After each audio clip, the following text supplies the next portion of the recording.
Are you ready for the quantum age? Humanity's next step in evolution? Dream Vision 7 Radio Network invites you to the extraordinary platform of evolutionary voices for the quantum age. Let's explore. Learn more about this upcoming age where we bridge science with spirituality. Where potentiality meets reality. Where we take compassion into action. Our trailblazers and visionaries will ask the whys, the what-ifs, while igniting continuous possibility. Come along with us into an age beyond what we know today, where we can grow together in unity consciousness. Experience evolutionary voices for the quantum age, Monday through Friday at 8 a.m. and 8 p.m. Eastern on DreamVision7Radio.com. Welcome to Awakening to True Happiness with modern-day mystic David Hoffmeister, offering you the how-to to spiritual awakening by addressing on a practical level answers to your deepest questions. David Hoffmeister is a world-renowned teacher of A Course in Miracles and has been traveling the world for the past quarter of a century, offering his wisdom to audiences wherever invited. On this show, you'll hear recordings of David's best live talks, inviting you into an experience of deep wisdom and true clarity. To learn more about David, visit his website at davidhoffmeister.com. Awakening to True Happiness with David Hoffmeister is part of Evolutionary Voices for the Quantum Age, heard Monday through Friday at 8 a.m. and 8 p.m. Eastern on the Dream Vision 7 Radio Network.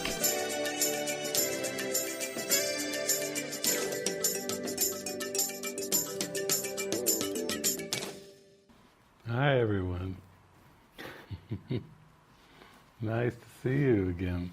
Oh, isn't it wonderful, these intimate online gatherings that we have, where it's like we're in the same room joining together over these very deep topics, and I can feel the acceleration, the speed up that happens when we do this. You know, we love this platform. We love Zoom because we just look and we see all your faces and you see our faces, and we're feeling that deep connection of mighty companionship, like a fellowship of Christ. And what a great topic this time.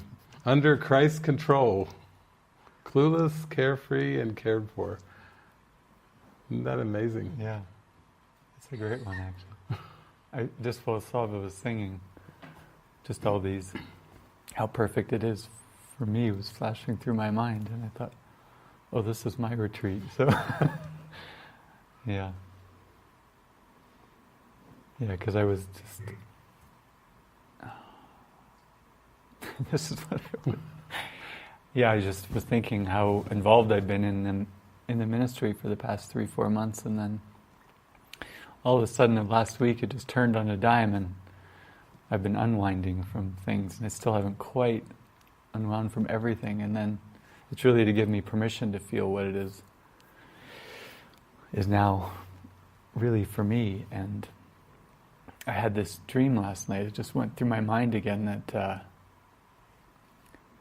the only problem, the only reason anything's difficult is that you think you know something.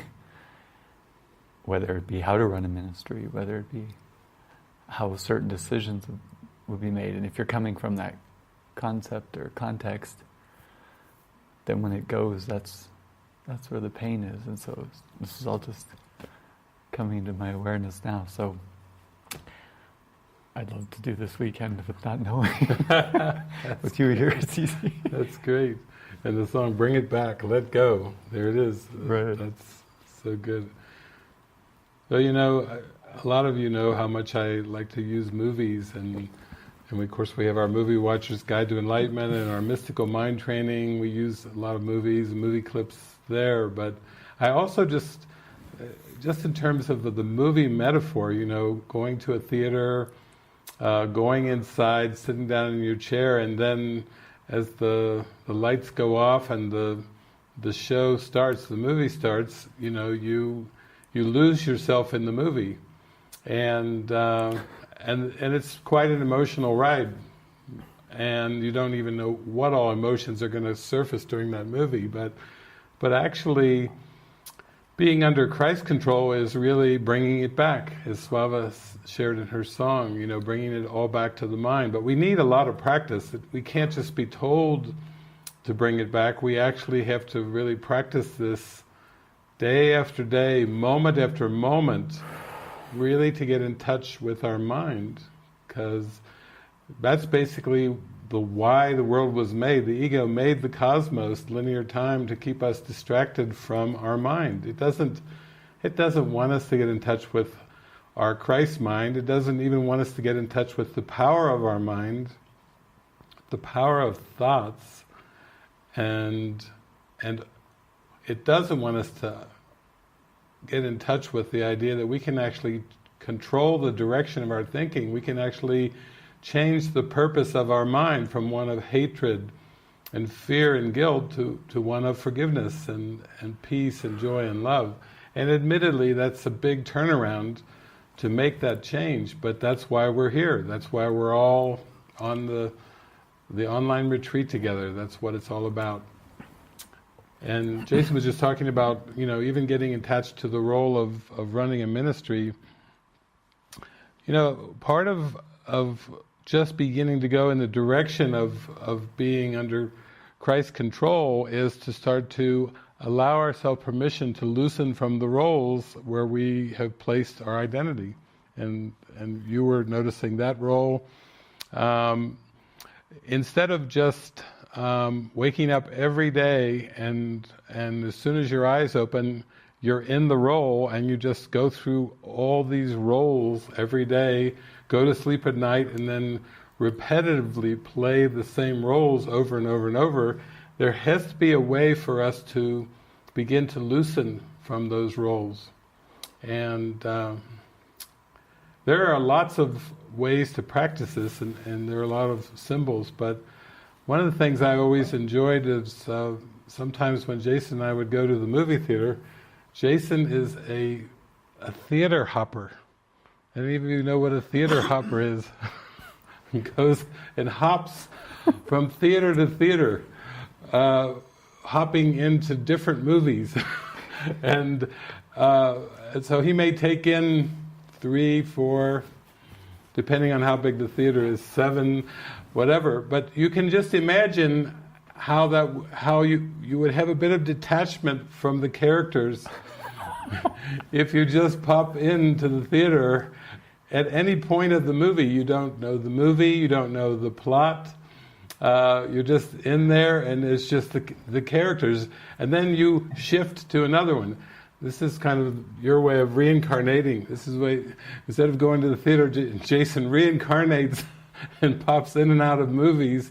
But you see that what it would do, it would loosen you from thinking, getting too identified in there with the roles, because that's where the heaviness comes in. That's where the repetition comes in, the guilt. And I was thinking before we started, a lot of you know the movie Groundhog Day, where Phil, the weatherman, repeats the same day over and over and over. How many of you have actually had that experience where you feel like you're in the Groundhog Day movie? The alarm's going off, you're brushing your teeth, you're going around, okay, there we see some hands coming up. Lots of hands. Lots of hands. Now, Groundhog Day is a good example of being under ego control, because it's like you're in the loop and you just keep looping over and over and over again. And a symbol of moving towards Christ control would be to get to the point where you actually start pondering, what exactly am I repeating these things for? Is there a point to all this repetition? Is there a point to going through these things over and over? Is it that my mind is so conditioned that I don't even question the repetition anymore, or have I just given myself completely over? And then you start to feel bored, or you start to feel your life is mundane, or you need more excitement, you need some spice to come in there, because the repetition is so thick. It's just so thick. So I think that's going to be one of the things we'd like to explore, and we, of course, will use what is going on for you. We want to hear from you. We want to hear what is it that is making you feel so trapped. What is it in your perception where the repetition is so thick? Sometimes, of course, you've written in some beautiful questions again. We've got those, and also we love to hear from you as we go into this. But to me, we're going at a very deep topic because we're getting at that control mechanism, and the ego loves to control the form and control the world in order to achieve a sense of stability. And that control is called judgment. And then when you judge, you may minimize the fear and you may minimize the guilt, but you don't really let it go. It's just still there, even though you seem to have a bit of control over it. It's like manageable fear. The ego doesn't want you to question the whole belief in fear, because the ego will be out of business if you do that. But it wants you to have a manageable amount of fear, where you aren't going to let go of the ego entirely, but you're going to learn how to tolerate it, or tolerate the human condition, and tolerate these repetitious days that just go on, day after day after day, and it wants you to tolerate that, instead of actually reaching a point where you say, no, I'm worth more than this. I'm worth much more than this. Can we talk about that? Because I was really just thinking about this today, because like Jesus says in the Course, whenever you feel fear, it's because you're doing something that I've guided you not to do, right? But today, in the lesson that you were reading, he said, whenever you feel fear, it's because the ego is riding along on the journey, which actually felt more authentic in the moment to me, like lighter, like there's something happening. But I have been, like, for the past 3 hours or something, just some kind of really intense fear there. And it's like, what do you do to fix it? What do you do to stop it? But it's not it. It's like, so I'm like, yeah, this is great. I'm like, maybe you could. Well, I think for us to get really clear about releasing to Christ control, we can look at it in a number of different ways. Recently I was on Facebook, and a friend of mine, Olga, had commented, I still need more clarification on this, because she saw that quote that I use. I teach this quote so much from the Course. What do you want, freedom of the body or freedom of the mind? For both you cannot have. And she said, can you give me a little more clarity on that? Why can't I have both? I want both. I want freedom of the body and freedom of the mind. But Jesus is saying both you cannot have, because they're two different purposes. One is a false ego definition of freedom, which isn't freedom at all. It's just pseudo-freedom. And then when you follow that road, the ego is on the ride, and you may do all kinds of things. The body can do all kinds of things trying to achieve that freedom of the body, and then there's still this kind of emptiness, like, it's not working. And then the freedom of the mind is like the Matrix, Morpheus saying to Neo, I want to free your mind. That's a freedom that's coming from release of judgments, release of categorizing, release of comparison, release of competition. That's what's going to actually free the mind. So if we go into this a little closer, we can also see that, for our community, we always talk about no private thoughts and no people-pleasing.